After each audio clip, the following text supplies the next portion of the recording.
chosen breed. You don't see too many like me, cause I am one of the reasons you do what you do when you wanna be me instead of you, cause I am still on beat, showing love to the streets. Come on, you know me, cause that's who I am.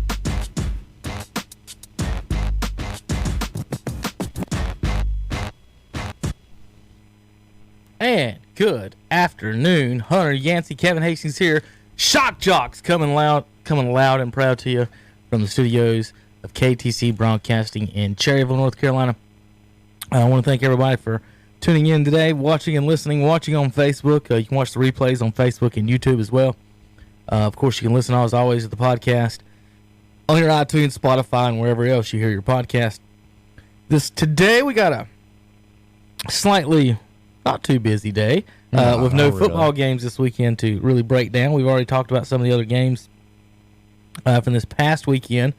We're going to touch on some Zion Williamson, Hornets in Europe, Eli Manning, where's Phillip Rivers going, Redskins Mount Rushmore with Hunter Yancey.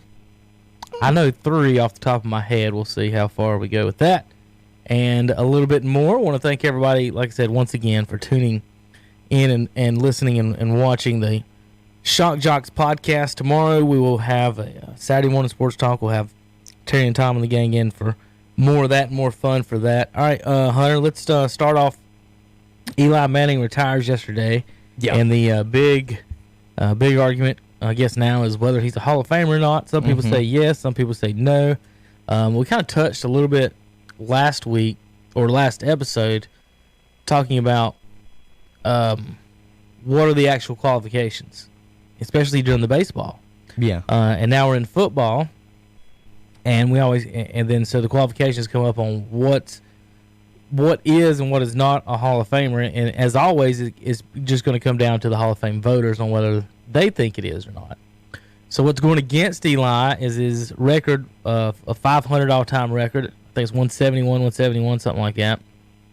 He also 3 interception championships, titles. I don't know if they send him a trophy for that or not. I don't know if he's got a trophy, but he's averaging 3 interceptions a game. Right. And then but here's what's on his what is on his resume on the good side.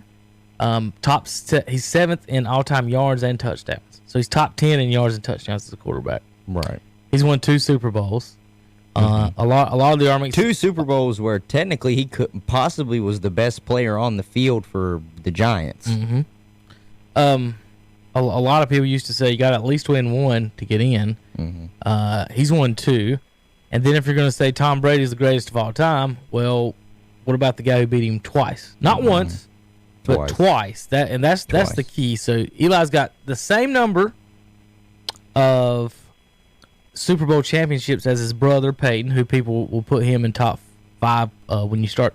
A lot of people put him top 5, top 1, top 3, depending on who you ask. But your brother's won just as many Super Bowls, and he beat the GOAT twice. Yeah. So,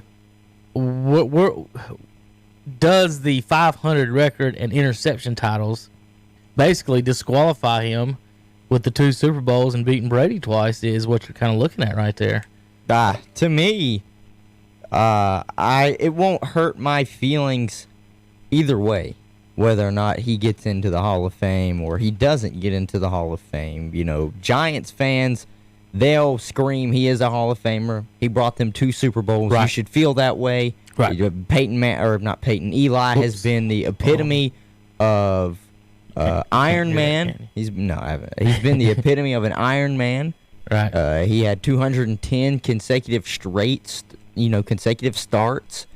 So I think he holds the record for that. Yeah, he passed Peyton in consecutive starts as well. So he's got that record. Like I said, 7th in touchdowns and yards. 2 One Super thing Bowls. Peyton does have on him, he has a couple league MVPs. With all that said, and there's an even argument about this, Hunter. Does it help or hurt him that his last name is Manning? I've heard both sides of the argument. They can help, and it is helping and hurting. I think it helps him more than it hurts him. But if you close your ears or eyes, and I said, Hunter, I got a quarterback who's won 2 Super Bowls. He beat the guy who's won 6 twice. Yeah. He's 7th in all-time yards, 7th in touchdowns. Without me saying anything else about it, You'd be like, oh, that's great. Is that Hall of Hall of Famer. Fame? That's Yeah. Hall of Famer. okay, I guess That's a Hall of Famer. And then you can throw, of course, on his last name happens to be Manning. Mm-hmm. Yeah, that's Hall of Fame level as well. And what they were saying, does he get discounted or does it work against him because he is a Manning. everyone has to compare him to Peyton. They do compare him to Peyton. Now, if Peyton had 4 Super Bowls, I could say maybe you could say that, but Yeah. they've both got 2. I was about to say. Hey, which one has more Super Bowl MVPs? It's Eli. Yeah. He's got 2. Yeah. Peyton's only got 1. So he's got more than Peyton. Actually, I don't even know if Peyton has one. Did How he many- get he's got one in He's got Atlanta? one. And So he got how many one in Super Bowl Indianapolis. MVPs twice Mm-hmm. are not in the Hall of Fame? That's another question you got to ask too. I mean, I don't think there's any. I don't know how. I don't know. More. Well, I'll put it like this. So I said I'm indifferent on whether he gets in or he doesn't get into the Hall of Fame. right. But if he doesn't get into the Hall of Fame, I'll kind of squint my eyes and say, I need some real hard evidence on why he shouldn't be a Hall of Famer. Right. If you do take into consideration that everybody talks about you got to have rings. Only 4 and he's got quarterbacks. 2. Only 4 players in NFL history have 2 MVPs. Bart Starr, Terry Bradshaw, and Eli Manning both have 2 MVPs. And Joe Montana has 3. Tom Brady with 4. So there's 5 total with Super Bowl more than 1 Super Bowl MVP. And they're all, everyone else is in the Hall of Fame. Yeah. And we're going to be. Montana, And Tom Bradshaw, Brady. Bart Starr, and Tom Brady. So, Eli, I think you have more, to me, and that's fine as a Cowboys fan, to think that, and other Cowboys fans will I don't know how they'll agree or more on won't, but, a lot of people will say that Romo's a better quarterback than Manning, and I believe he might be. He probably is a better quarterback passing-wise, but he didn't get it done like Eli did. Romo's probably the best passer in Cowboys history, but Staubach and Aikman have all the rings. Like, Staubach's probably a better passer than Aikman. Aikman's got the most rings. So, a lot of that depends on what else you got on your team. You got to remember, Staubach retired. When he was done, he played with the all-time leading rusher at one point, was Tony Dorsett. Troy Aikman played with the all-time leading rusher, obviously, in Emmett. Romo had one rusher lead the league in rushing one year, and they went 13-3, and Dez caught. So, a lot. And then the defense thing that I like to show you all the time. Roger had a top 10 defense every single year. Aikman, of course, off his defenses were top 10 that made the Super Bowl and won the Super Bowl.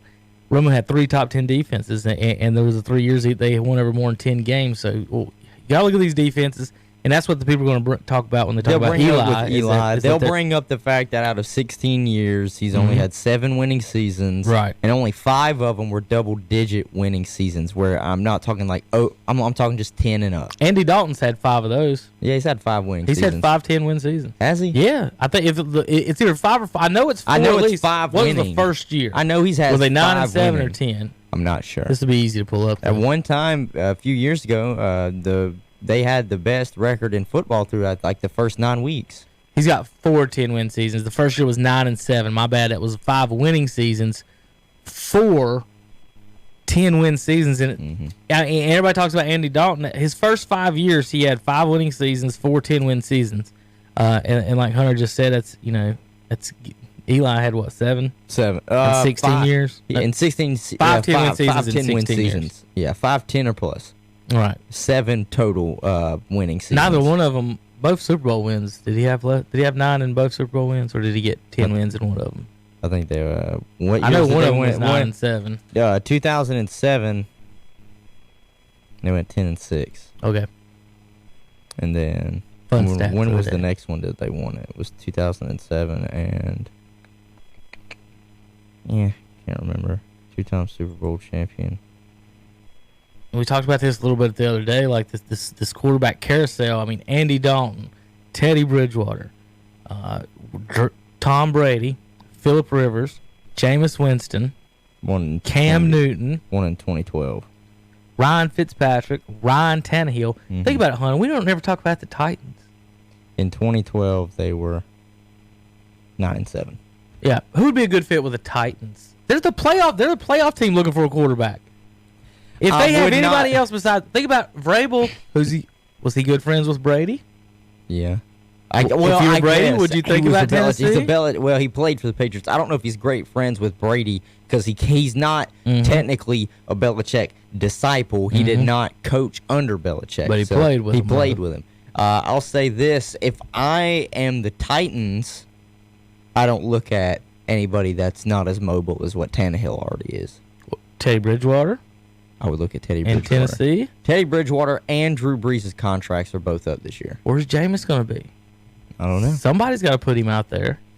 Someone's going to put him out there. But what I'm getting at is, so for Tom and even Eli, I know some people are probably mulling if this is a real retirement or maybe he's pulling what a lot of people are speculating Andrew Luck is doing, going to get his body right and maybe try and see if he's got another 2 or 3 years left in him. Would he come back? But here's the thing. I don't think Eli, I think this is the best way to ride out because you will always and forever be loved by the New York media and the Giants organization.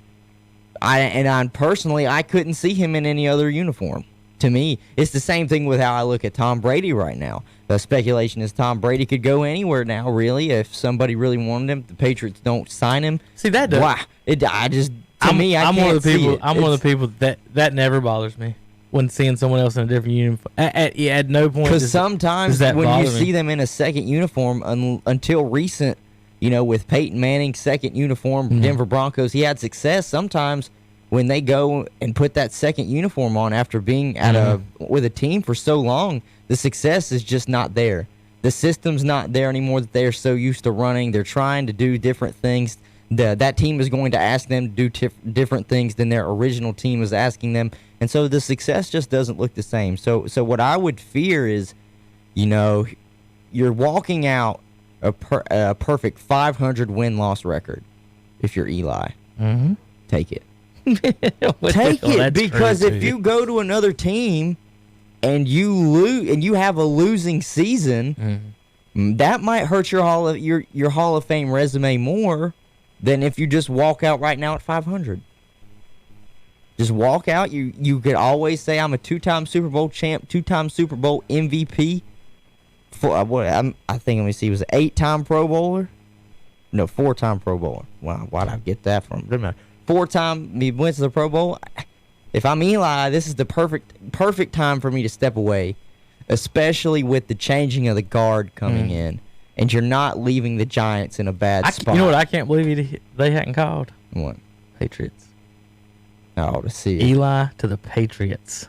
Woo, Hunter. Eli to the Patriots would be the biggest slap in the face. What about why haven't the Colts called Eli? I'm telling you. Think about it. Eli to the Colts with those weapons on the carpet. I'm telling you. Somebody's going to go to the Colts, and they had a top 10 Somebody's defense going to go to the Colts. Colts and Titans this year both had, I think, top 10 defenses. At least top 12. I think the Titans were at least they were outside the top 10. Just barely. So you've got those, and then they've got Derrick Henry. So if you're Phillip Rivers and Tom Brady and these elderly guys, like who's on the top of the list? Like what is it? Like which team is like the number one destination? Is it the Chargers? Is it the Titans? The only way that I see is one it of the those, Bucks? The only way I see one of those teams going after one of the quote unquote elderly quarterbacks that don't have a contract right now is if they are we are winning now. We're not building for the future for multiple runs at a Super Bowl. We're going to give him maybe a league minimum for a veteran player. Give him a year or two contract and just see if we can get it this year, next year. Because after that, I mean, especially with Brady, he'll be 44 in 2 years? Yeah. Same with Phillip Rivers will be in his 40s. Teams that are ready to win now, those are the ones that should be calling Brady. Like the Tennessee Titans, that should be like if you want to win. Got this. They're not looking for the future. You got to win now. Tennessee has got probably the best resume outside of the not resume. How should I put this? They've probably got the best sales pitch to Tom outside of the Chargers and him just wanting to stay with the New England Patriots than any other team. And this is why. They got a good offensive line.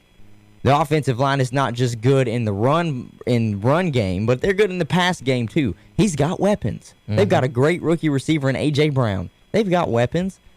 They got a good tight end when he's not hurt, and they've got the rushing king right now. So you're not asking Brady to necessarily go out there and always throw for 200 to 300 yards a game on a really debilitating arm. So I like it for them. I think, yeah, that's good. And then you can say the same exact thing with the Chargers, except I think this year the Chargers defense definitely fell off with Derwin James being injured for a majority of the season and a lot. And I think Evan Ingram was injured as well at one point. Or not Evan Ingram, what's his name? Doesn't matter. He's one of the outside linebackers for the Chargers as well. Because they can say, hey, we got good receivers too. You know, we got Mike Williams, big, tall receiver. We've got Keenan Allen. We've got Hunter Henry here sitting at tight end unless they don't re-sign him.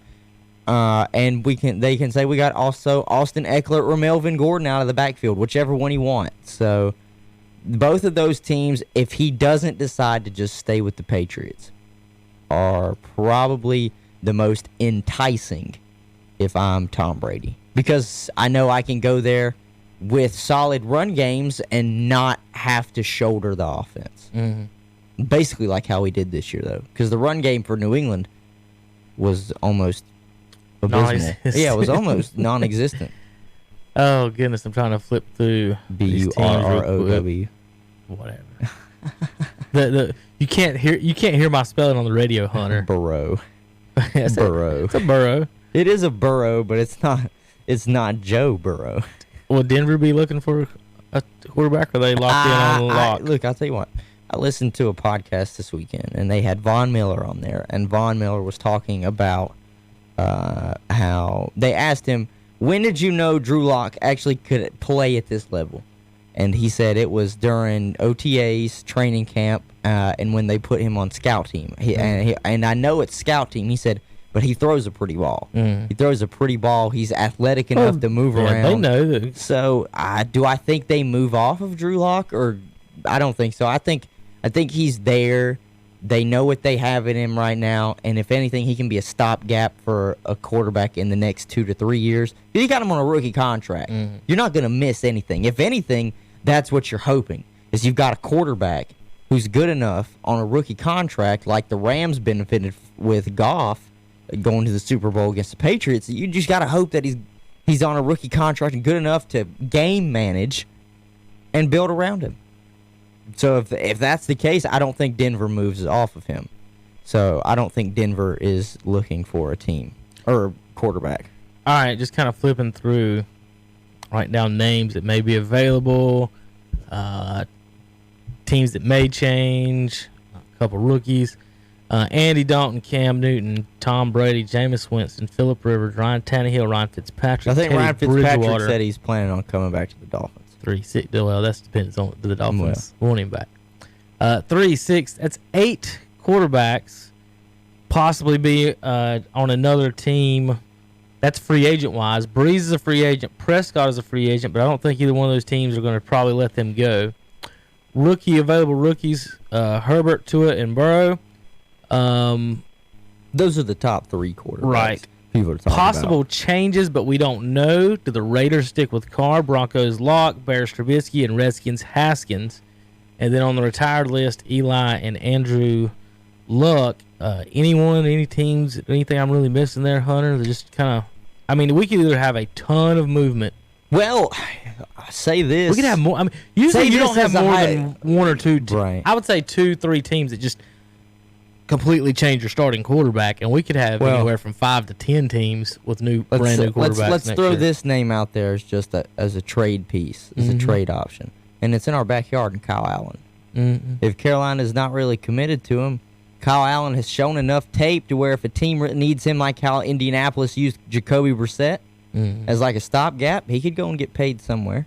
I'm trying to think of other teams. Jacksonville. All that's going to depend on Jacksonville, what if they're not sold on what Minshew, because I know Foles, he's got, they what, 1 benched year? Foles. Yeah, Foles. He had a couple years on his contract because they gave him a big one, but they benched him. It was like 2 years, $50 million or something like that. And so they're going to have to. They can. I think they might have to cut him.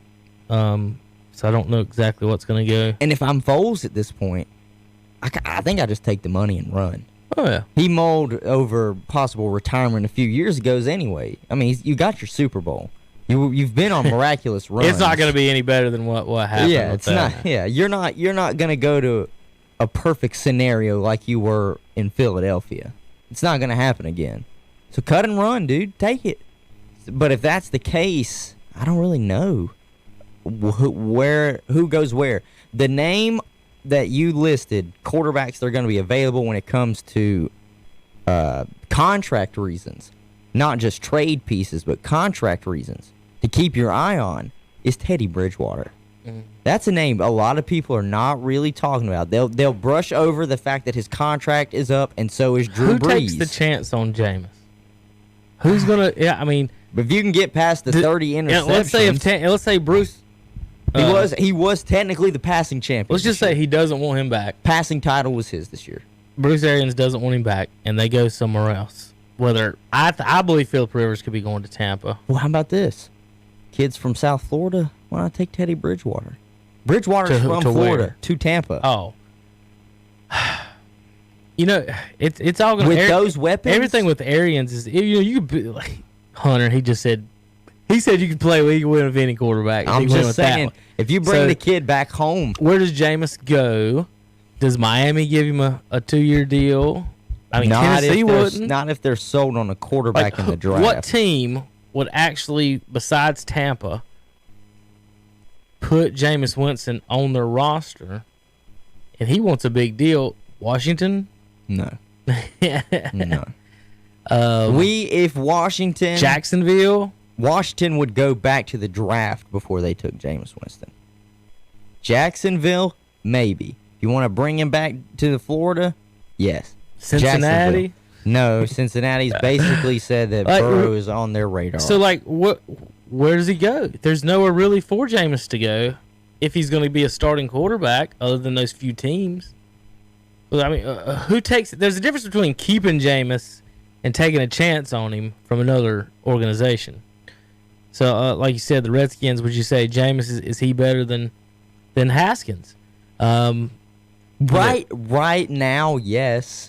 But I think it's too early to call anything on Haskins. I mean, I told y'all the other day, I think the Patriots should sign him and Belichick. Because Washington right now as a whole knows that the organization, this is the first time we can genuinely say it's a total rebuild. Not from coaching staff all the way up through the front office. So good thing about Rivera, he's at least seen Jameis and could be like, no. Yeah. So we don't got to worry about that. Same with Cam. I don't think Cam's coming to Washington either. To me, something that... I think you got a way better chance for Cam than Jameis. Well, I think you guys are... I mean, I think it's definitely a spot for Cam. Yeah, but I don't especially know once they start... I don't know what we trade. Once they start shopping him. I don't know what we trade. Here's the point, though. When we go looking at where Jameis Winston could wind up, if it's not one of the teams in Florida, Chicago. I don't think that... No. And this is why... Would Bears fans rather have Jameis? This is why. They don't have the money. Someone who can't throw or someone who can throw to the other team.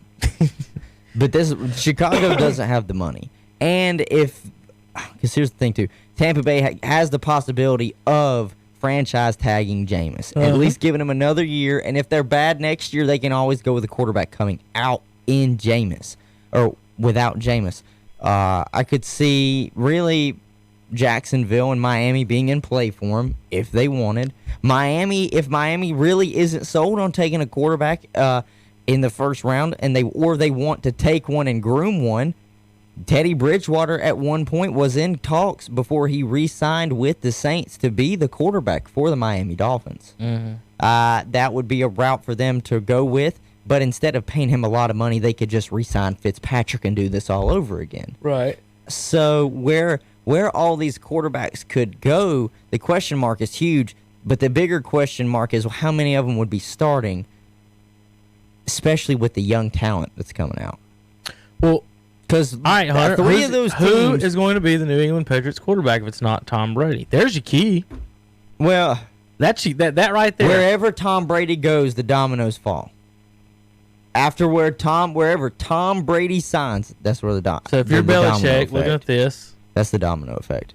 Because if Tom Brady re-signs with the Patriots, then they're set and they know what they're going to get at least for the next 2 years. That means Cincinnati Well, realistically, it comes down to what Cincinnati decides. I see Brady signing in the Raiders, and Carr in New England. Nah. Trading for a second-round pick to New England. I don't know.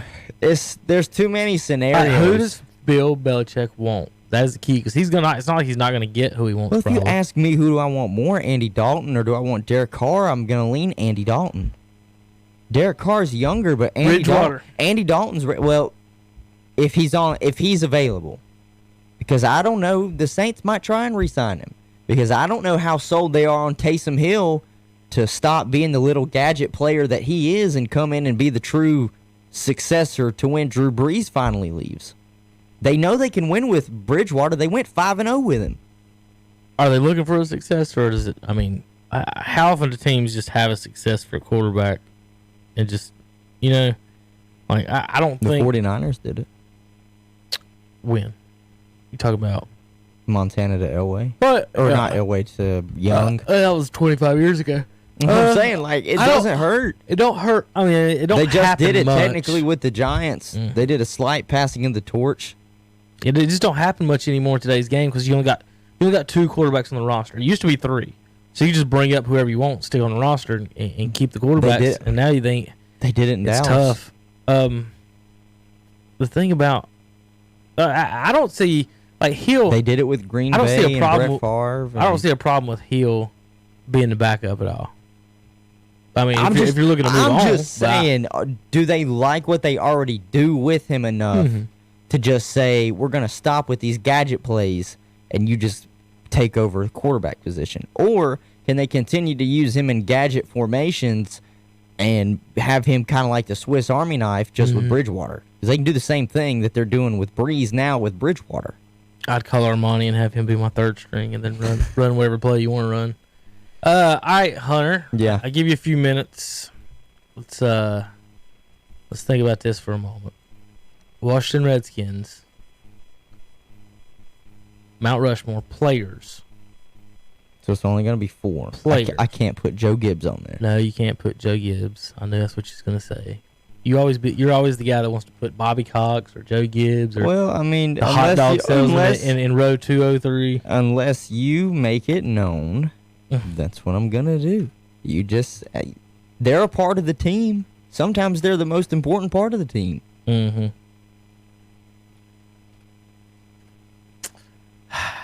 trying to think here. Redskins. I think I got 3, maybe 4. We'll see. We'll have to work around from there. But Hunter's working on his. So, folks, what we like to do is about every other show, do a Mount Rushmore for teams, favorite or the best, greatest, however we want to word it. It's only 4 players. Only 4 players, the 4 best. For the Washington Redskins today, we've done a couple of different ones in the past few weeks, but today we're going to go Hunter's football team up here. I'm just off the top of my head, I'm going to say 4. In no particular order: John Riggins, Darryl Green, Doug Williams, Joe Theismann. Then from there, you can throw some other people here and there, Hunter, maybe some Clinton Portis. Yeah, he's on mine. All right, I've got my 4. You got Portis on your I've got my 4. I loved watching Clinton Portis. Oh, yeah. Clinton Portis was a great running back. I have Doug Williams. I do have Darryl Green. I got one on there that for a lot of people it's a question mark on why he's there, but he means so much to the team. I got Sean Taylor on there. I know his career was short due to unfortunate circumstances, and it wasn't his fault. But it's hard not to bring up Sean Taylor when you talk about Washington and just the impact he had so fast. From the defensive back standpoint. Well, Doug didn't even make the top 10 on this on the Bleacher Report. Is that Chris Cooley? I don't want to see that. No. Bleacher Report greatest Those Redskins. are honorable mentions. Yeah, Chris those are honorable Cooley, mentions. I don't want to see that. I told someone if the Redskins win a championship with Cooley on the team, I would wear a Cooley jersey. And that was my bet. That's the one Redskin I liked was Chris Cooley. Chris Cooley, he does a podcast now for Washington. Mark Mosley Your MVP kicker made the top 10, Hunter. I tried to tell you these. We have the same one pulled up. I had to try to tell you about Mosley. Oh, Dexter Manley was one heck of a football player. So Art Monk was a great wide receiver. Has he got into the Hall of Fame? I'm not sure. Yeah, he was 2008. Art Monk, he was outstanding. But Darrell Green's definitely to me the number one. Redskins and Riggins, I would say those two you have to have, and then you can three and four are arguable between Williams, Theismann, Sean Taylor. You said you got Clinton Portis on yours. I just like Clinton. But you didn't have Riggins on yours. I didn't have Riggins. It's interchangeable. Right. Either one. Either one. But I had the one that I had to have. It was the first one I wrote down was Sean Taylor. It was the first one I typed out was Sean Taylor. Arguably the hardest hitter the team has ever had. Them kids today. He's good. I'm not saying he shouldn't get an honorable mention or anything. I don't know if he's. I mean, this is Mount Rushmore. I know it's a Mount Rushmore. I don't even know who number 4 is here. I've never heard of Hamburger. Hamburger. I said it right. Yeah, that's what I'm saying. I'm saying it again because I'm like, this man's a hamburger. Hamburger. And then Theismann on Bleacher Report, they've got, of course, Sonny Jurgensen on here and Slinging Sammy Baugh that neither of us have seen play. Jurgensen played. He played in the Super Bowl era at least. But other than that, so you're 4, Hunter, Mr. Redskin. Yeah. Remember 22-year-old Redskin for you Redskin fans. 23-year-old. 23-year-old Redskin for you Redskin fans wondering how he leaves some of these older fellas off. But I'll go ahead and let him go. Go ahead, Hunter. With Sean Taylor, Doug Williams, Darrell Green, Clinton Portis. Loved watching me some Clinton Portis. All right, so we both had Green and Williams on here. Mm-hmm. I had Riggins on there because I don't think you take him off. And I Theismann and honestly, like Riggins and Green, I think are two that you cannot argue about. I think and like I said, I'm not a Redskins fan. Darrell Green, if I'm not mistaken, is a coach in the Pro Bowl this year. Is he really? Yeah, he's one of the coaches in the Pro Bowl. To me, those two you can't take off, Riggins and Green, and then the rest of them, honestly, Hunter, are people you can make an argument for. Nobody you've said, I've been like, nah, I don't think you can even make an argument for them. Right. Clint Portis, I like him. Sean Taylor, Joe Theismann, Doug Williams. You kind of pretty much picking out, man, do I go with both quarterbacks or just one quarterback? And then do I go with the safety Taylor and Portis or not? So there's just something to think about, Redskins fans. Hunter gave you his. I threw a couple of mentions out there for what I think, and but we'll let Hunter's stand. It's fine. Hey, you're the Redskin fan. I know, but everybody's got opinions, and everybody's got players that they favor over others. Mm-hmm. That's how it goes. Just like me, I thought Chris Cooley was decent. I never fell in love with him. I thought he was okay. I think, but if you want to talk about, that's one of the things that Washington needs to address in the draft this year. Tight end. I will say we haven't been able to replace him since he left. Jordan Reed has stayed unhealthy, can't get over concussions. The Cowboys have never replaced Darren Woodson. Like that's been the main hole in the Cowboys defense for years. They've been running Jeff Heath out there, and that's not Darren Woodson. Woodson's a Hall of Fame safety. And that right there, we had Dion out there he won one of the Super Bowls, but Woodson won 2 without him with Kevin Smith and Larry Brown out there at corner. Woodson, and you're talking about Sean Taylor there. Mm-hmm. Ed Reed, Woodson, Sean Taylor, Troy Polamalu, those guys that are at the top of the game at the safety position, almost all the time, the best safeties in the NFL, their defenses, their teams are usually pretty good. Mm-hmm. Earl Thomas, Ronnie Lott, all those guys back in the day. Anytime said Tyrann a safety, Mathieu, Kansas City, the best safeties in the game a lot of times are they're still playing and they get in the draft and in payments that they're on the lower end, and we talk about anybody can play safety and anybody can play running back, and here at the end of the year it's always the best safety and the best running back or best running games, not necessarily backs that tend to win some of these games here late in the season. All right, that's some of our NFL coverage. Any news on the Pro Bowl? Any news? You've been watching any of the skills challenge? I did not get to watch any of the skill challenges. I know they did some yesterday. I think they're going to continue to do some today and tomorrow. I've always liked watching the quarterback challenges when they throw. Yeah. I watched one the other day on YouTube from like '93. It had all those. I mean, they didn't bring in like 5 guys. It was like 15 guys. I started typing in the list of the guys that were on the watch. I was like, good grief. And Brett Favre won the longest throw. Imagine. He beat Drew Bledsoe by 1 yard. So Bledsoe was right there with him. The problem was they were throwing into the wind, so they were having problems getting good spirals into it. I did see there was a fun little tidbit. It was like a precision challenge. And Jarvis Landry beat Lamar Jackson on the precision throw. Did he really? Yeah. So Jarvis just went over and just for fun to play. Jarvis is he won the dodgeball competition pretty much by himself. Did you see that?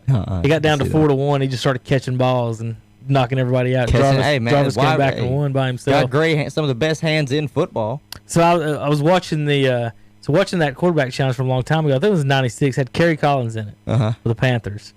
And I sent you guys a note and made a joke that I'm pretty sure he's drunk, but Collins, they ran the agilities and stuff out there. So they've got all kinds of quarterbacks out there that you thought might be fast or something. You know who won the agility? The oldest person out there. Who was it? Vinny Testaverde. Oh my word! In a Ravens jersey, the old man come out there and smoked everybody. Yeah. And one of Collins' comments where he's talking about Bledsoe, he's like, "Did I beat Bledsoe?" And they're like, "Nope." He's like, "Damn, I'm slow. I can't even beat Bledsoe." he was not happy with that performance.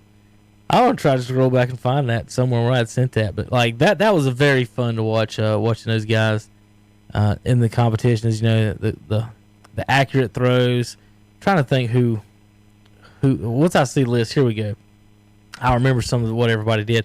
It was Favre, Aikman, Steve Young, Testaverde, Drew Bledsoe, Gus Frerotte, Neil O'Donnell, Jeff George, Mark Brunell, Jim Harbaugh, and Kerry Collins. Now, let me tell you something. Jim Harbaugh was out there balling in the skills competition. Oh, I know. That's one of the fun things about him. He went out there and went crazy. He won one of them.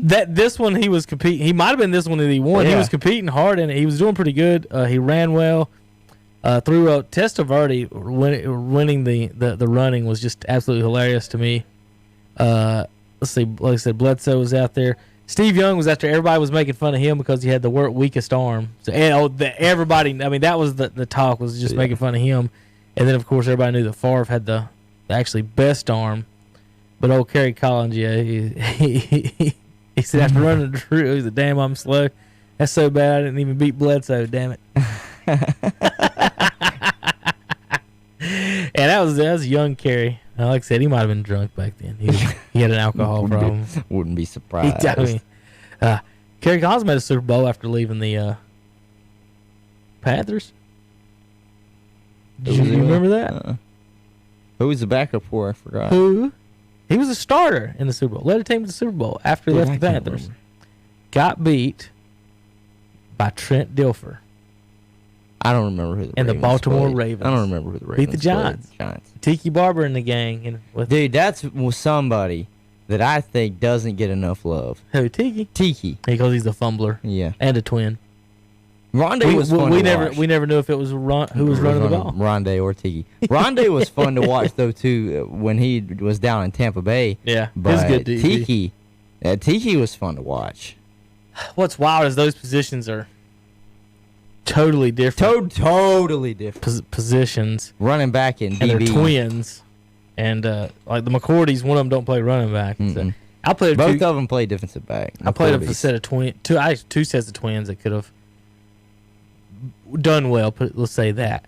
At one point, one was a running back, and they were both DBs. So one was a running back and a corner himself, and a twin. So he was kind of doing the same. But as I say that, he was very skinny. He did not have a running back spot. No. He had a wide receiver body playing running back, and those two types of bodies are like I guess Tiki had about 20 pounds on him once they got in the NFL just for playing sake.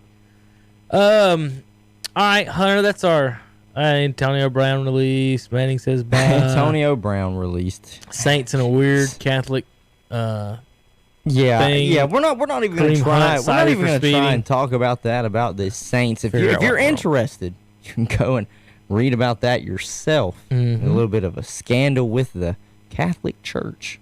Let's see. Federer won last night. Serena got beat yesterday, so there's you some Tennis. All right, so Hornets are in Paris. I wanted to get to that. I didn't even know this, and looking at the schedule, said Bucks at Hornets Day. If I would have sent in a message to Natalie saying, "Hey, can we cover this game?" I wonder what that would have said. Should have been like, "Can you get to Paris by 3:00?" But the Hornets are playing the Bucks in Paris today. Hunter, you want to give a little thoughts, info on that? But do the Hornets have a chance? No, no. Well, matchup predictor obviously says there's What a if Mil- 10% chance. Well, what if Milwaukee went out and had a good time last night, and the Hornets didn't? They stayed in the house.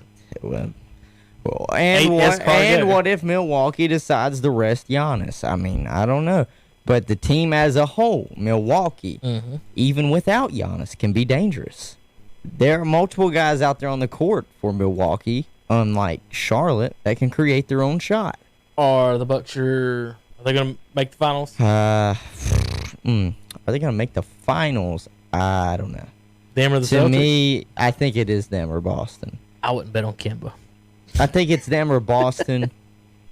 and I'm not betting on Kemba. I'm betting on the team as a whole for Boston. I think Jaylen Brown is slept on. I think Jason Tatum is slowly making a case that he can be one of the best, either threes or two, wherever they line him up in the league, in the East at least. What I'm looking at is that they're preparing for Milwaukee by playing Hayward at the point, Kemba at the 2, and then Brown and who's the other one? Tatum at 3 and 4. Gordon Hayward at the 1? That's what they've been doing. That's why Kemba's assist are down. Been running Hayward through the one spot. That's a big one. That's a point forward if I've ever seen somebody's got to one. guard Giannis when they play Yeah. or play against him. I mean, you're right. And that's who they got to beat. They got to beat the Bucks. I mean, that's who they got to go through. So they got to match Look up at with that. them. I want you to look at that. 30 points per game, Giannis. Guess what, folks? Giannis could have easily been a Charlotte Hornet if all they did was, Hunter, pick him.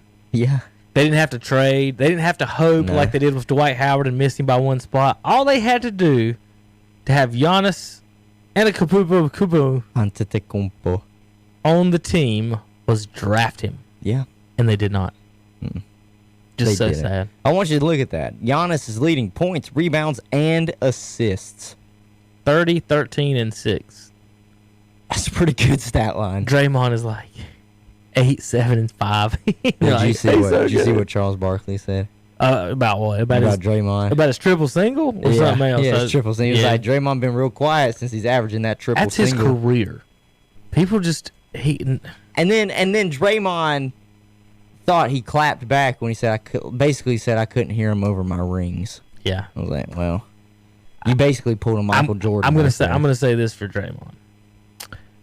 Draymond, if Charles Barkley was ever the 4th best player on his team, he would have won some rings too. Mm-hmm. Only one time in his career was he the 2nd best, and that was the end of his career behind Olajuwon when he was too old to get him down the court.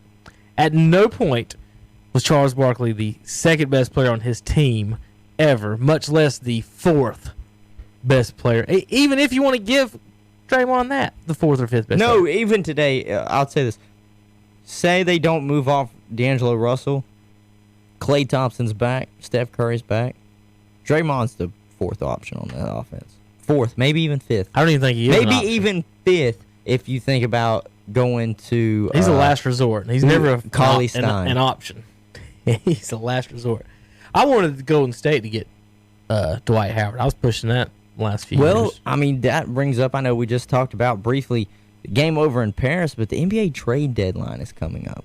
February 6th. Are there any moves you would like to see the Hornets make? And I know there's probably 50,000. Yes. How many roster spots do they have? I want them to make 12 moves. I don't know. I like Devontae Graham. I want kind of like 12 Devontae moves. Graham. I think Devontae Graham, since he's still young enough, could be molded into a past first point guard if he had, another scoring option. Listen, Because even now he's averaging 7 assists, here's the deal: leading the team in scoring. You need 3. Yeah. When the Hornets got Howard, that was their second cog, and they never added a third because they drafted like crap for 7 straight years, and none of those. We're out here pushing. Durant was the second pick. We threw out MKG. That's the type of stuff. Giannis was picked 15th or something like that instead of us picking him, and we're throwing out MKG. So that's what the Hornets' problem is that their wings are terrible. They've never fixed them. So any type of scoring, I don't care who it is, Kevin Love, folks. Just stay with me. He's an automatic double-double. I'm not saying you pick up Kevin Love, you're in the finals. What I'm saying is you pick up Kevin Love, you're better than you are now. He's got 4 years on deal. He can't leave. He's played. He wants out. He's played with teams like this before. You put Kevin Love on the team, and then you have to add wing scoring.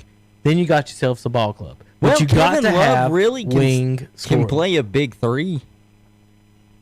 He can play a big 3. He's not that oversized. But I'm just saying they need basketball players. They need people. If you're going to the gym, I want that guy on my team. You could have he can do Graham. everything. Could have Rozier. You can keep those at 1 and 2 because they can both go out there and get you 15 if they want. You can put Kevin Love on the floor. I think Rozier's expendable now. Since Devontae Graham's come around, he's getting paid $20 million to do the same thing the other kid can do, and he's younger and probably even better. I'd put Rozier on the trade block because he's the only thing you're going to get something for, and then maybe tag MKG on whatever trade it is. Look, Biyombo and MKG's money added up to trade. You could trade for Kevin Love, just those two, Biyombo and MKG.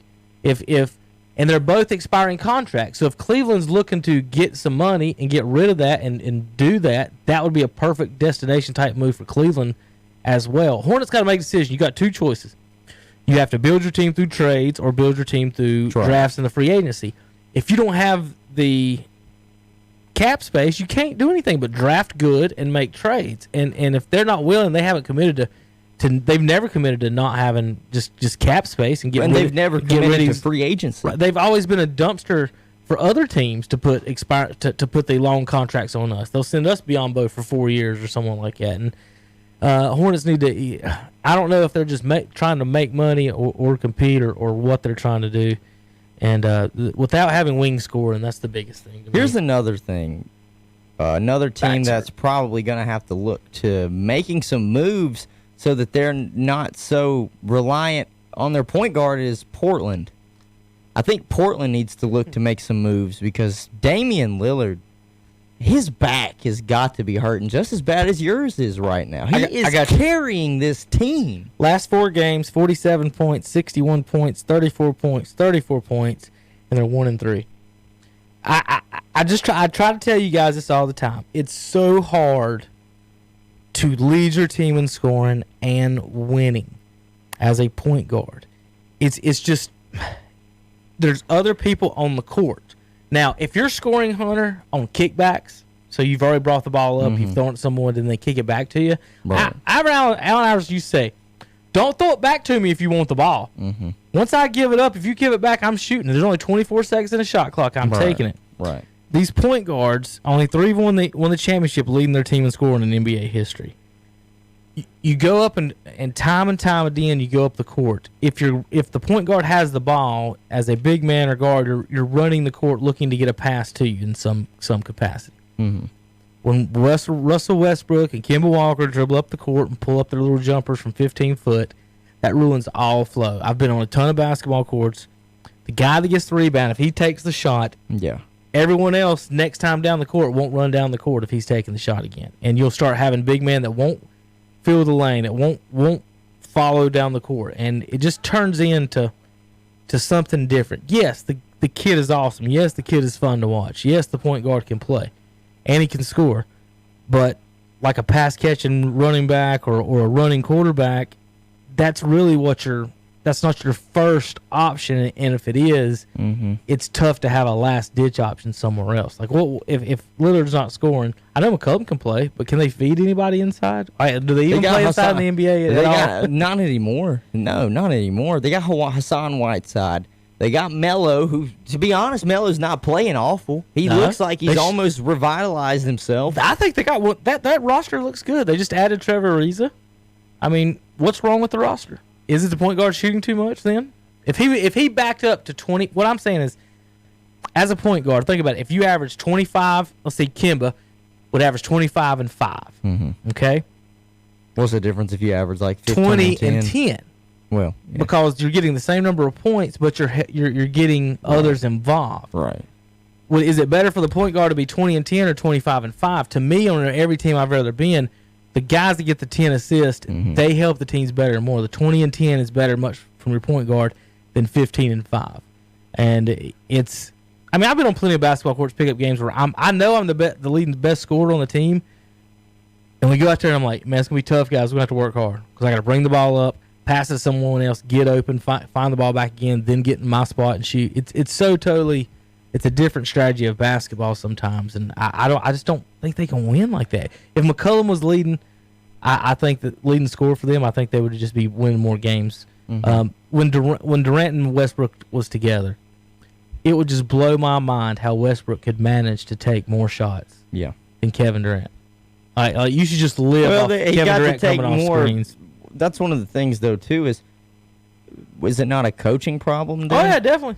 Definitely. 100%. Not stepping in and saying, "Look, man, we know how talented you are." Derrick Rose is one of the most famous comments was they were asking him about that, and he said something like, "I'm the point guard, man," and that was his response to because they asked him, "Are you scoring too much?" Yeah, and he thought the word point meant score points, not run the point of attack. That's what point guard means. You're running the point of attack. You're running the offense, not I need to score points. I'm a guard. No. And that's what he thought. So that gives you the mindset right there. And remember, he's in the NBA. He only played 1 year of college. Calipari obviously didn't teach him that or teach him that. No. There is no trash can over here anymore. I just threw an empty piece of paper at no trash can. Andre took our trash can privileges away. He said we couldn't keep it neat down here, so he took our trash can. So I've just been throwing papers in the corner. I don't know how that solves the problem. Yeah, how dare he? Because I'm just going to keep throwing papers in the corner. All right, Hunter. There's our Hornets corner. Zion Williamson made his debut. Yeah. Any comments on you like John Morant? Want to compare him to him? Well, as John's going to be the rookie of the year. Yeah. Other people are comparing who does Zion remind everybody of basketball wise? I don't know if we've ever had anyone quite like him, but we've had a couple close. The way he dunks reminds me of Shawn Kemp, but Kemp was really skinny. He's only 6'6", too. Kemp was like 6'9", 6'10". He's 6'6", and he's 285. It's just too much. He's the third heaviest player in the NBA. It's just too much. The third. I like Zion. Barkley and Larry Johnson are as close as you could get to that, and maybe even Karl Malone, but none of them jumped like Zion. So you basically take Blake Griffin jumping, but on a smaller, like Barkley's frame. But everybody, the weight. Right, it's still more weight. Like Barkley's only like 240, I think.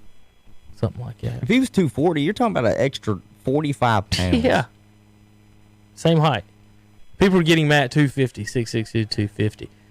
So, and people now people called Barkley fat then. Did you see people getting mad, the era we live in today? Yeah. That they're mad at Mark Jackson for fat shaming Zion Williamson. No, he is fat. He hurt his feelings.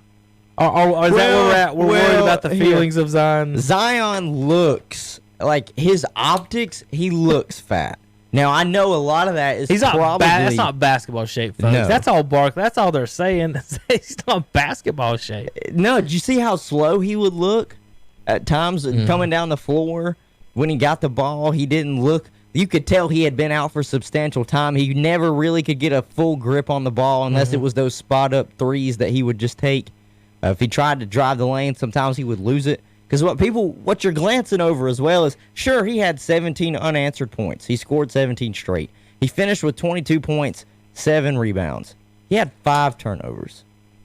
So he wasn't efficient with not turning the ball over. He did play slow. That's not good. It's not good. 5 turnovers. How do you just turn it over that much? But I am. And you're not a point guard. Yeah, or and I am in no way saying he's going to be bad. It's his first game. I got. He has been out for over 40 games. Yeah, I got one for you. Yeah. Not naming names. Watched a high school game a couple weeks back, and this kid had 11 rebounds, Hunter. Yeah. Now you ready for this one though? Yeah. 5 times he got the rebound Mm-hmm. and immediately turned it over, Turn around and throw it to somebody that. or someone just stole it from him. Like, honest to goodness, I had on my sheet, I wrote down he had 11 rebounds, and 5 times immediately, not a teammate touched the ball on 5 of those rebounds. The next person that touched it was the other team. Man.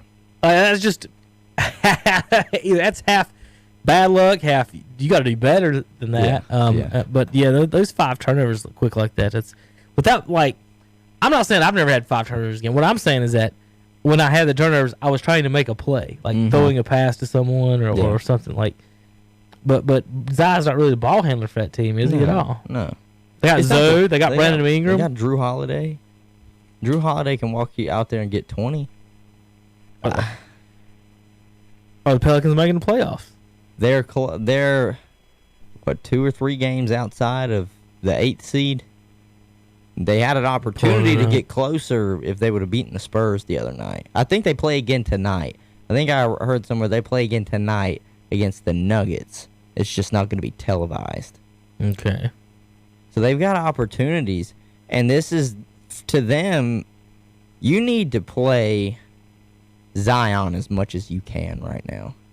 And the reason why is I understand you want to bring him back slow. You don't want to have him run the risk of injury if he goes over I think they only had him on about a 20-minute restriction last game. His first game back only played 20 minutes. If I'm them, I'm serious. I'm going to let him play almost 30 minutes. And yeah, he might look a little tired. Maybe don't play him on back-to-backs. Put a little bit of a Kawhi look on him. But get him out there sweating, trying to drop a little bit of weight. To me, for his career to have longevity, Zion's got to play at least at 265. Drop 20 pounds. 6'6", 265. He's got your basketball weight. That's 15 pounds heavier than what we just read Charles Barkley played at. So he's still heavier than what Barkley played at. But he's nowhere near the 285, almost 300. I was trying to see what they listed Malone as that don't have him. Wikipedia don't have him listed. Yeah, but how tall was Malone? Malone 6'9". Yeah, he was 3 inches taller than Barkley. Inches.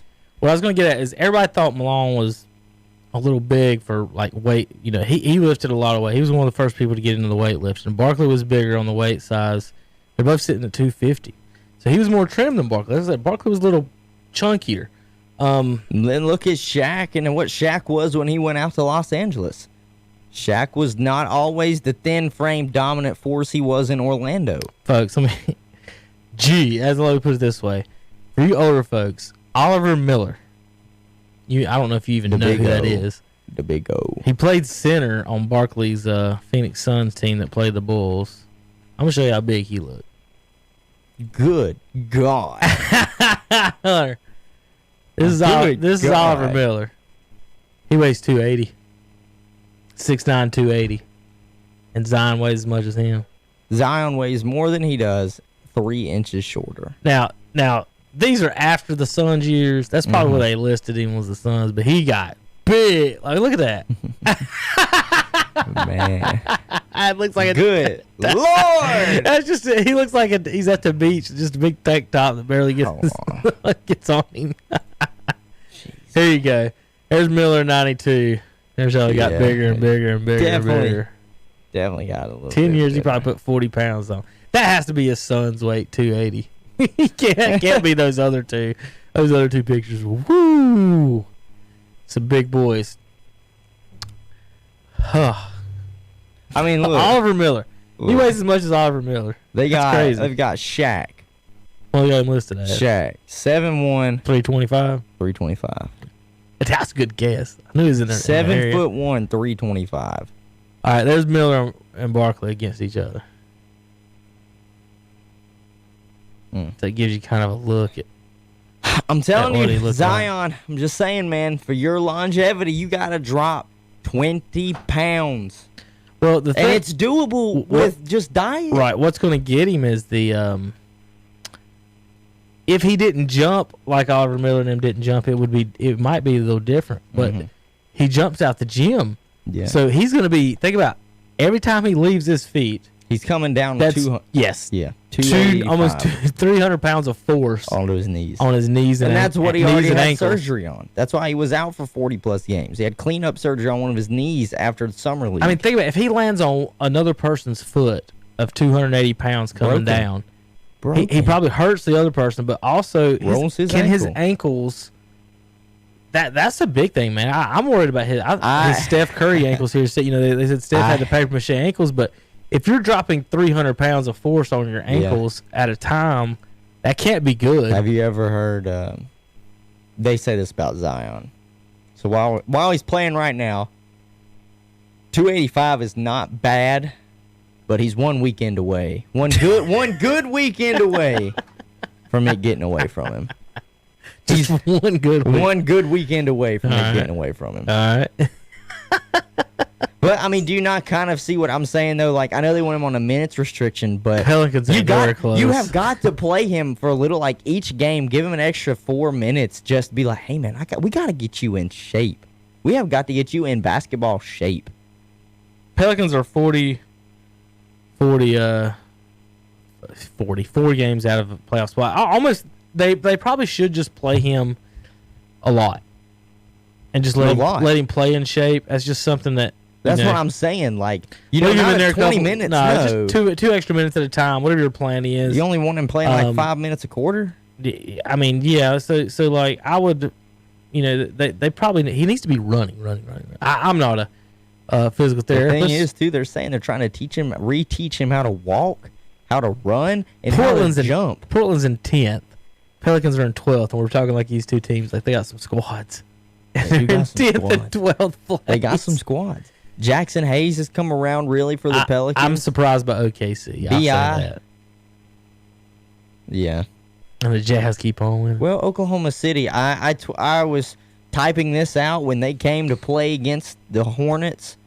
Shai Gilgeous-Alexander's got star potential. I said a lot of people's been talking about it. I want finals. This is the finals I want, Hunter. You ready? Clippers Nuggets. Jazz Nuggets. Jazz, there was a fun. LA will lose their minds if neither one of those teams make the Western Finals. Someone asked me weeks ago. They said, "What would your hot take be for the NBA?" I want Dallas. I said the NBA really. There's not really a hot take because there's not much parity. Mm-hmm. But the hottest take would be that the finals from the West is not one of the Los Angeles teams. That would be great. That'd be hilarious. I'd be all for it. But the NBA would lose their mind. NBA fans. They lose their mind. All right, Hunter. Okay, going down my list of things. I've cleared my list of things to talk about today. I've cleared my things to talk about today, too. There wasn't... It's one of those weird weeks where with the closer you get to Friday, there's not really a big game to highlight. The NBA season is still young. We're not even at the All-Star break yet. Trade deadline's right around the corner. We still have a whole week to talk about the matchup before we really need to start making predictions on the Super Bowl between the Chiefs and the 49ers. College basketball is still young, but as you can see by the hoodie I'm wearing, I really don't have much to talk about because Carolina tore holes. We'll get into all that Saturday. We got some Saturday morning stuff to talk about tomorrow, all kinds of things. Hunter and I are going to get out early today a little bit. Got some things to get to. Got high school basketball tonight on KTC. Folks, tune in Saturday morning. We'll talk Hall of Fame tomorrow. Tom and Terry want to talk that. Yeah. I'm sure they'll want to talk fight. Let's go ahead and make a list on the things that they're going to want to talk. What all that we talked about this week. So they're going to want to talk Hall of Fame, Kansas, Terry never got to talk about the cheating. Yeah, cheating. NFL playoffs from last week that I want to talk about. So we're going to have a little bit of stuff to talk about in the morning. All right, folks. Yep. I want to thank everybody for listening today and watching, of course, on Facebook. I can't hear it unless they hit the Q button. Yeah. Could you hear it? I can hear it. So many magic buttons I got to press. All right, for Hunter Yancey, I'm Kevin Hastings. It's been a great day on Shock Joxx. Thanks, everybody, for listening and watching. And tune in on iTunes, Spotify, YouTube, and Facebook. We'll see you guys. The podcast on Monday. Yep. Saturday morning sports talk, of course, on Saturday. See you next time.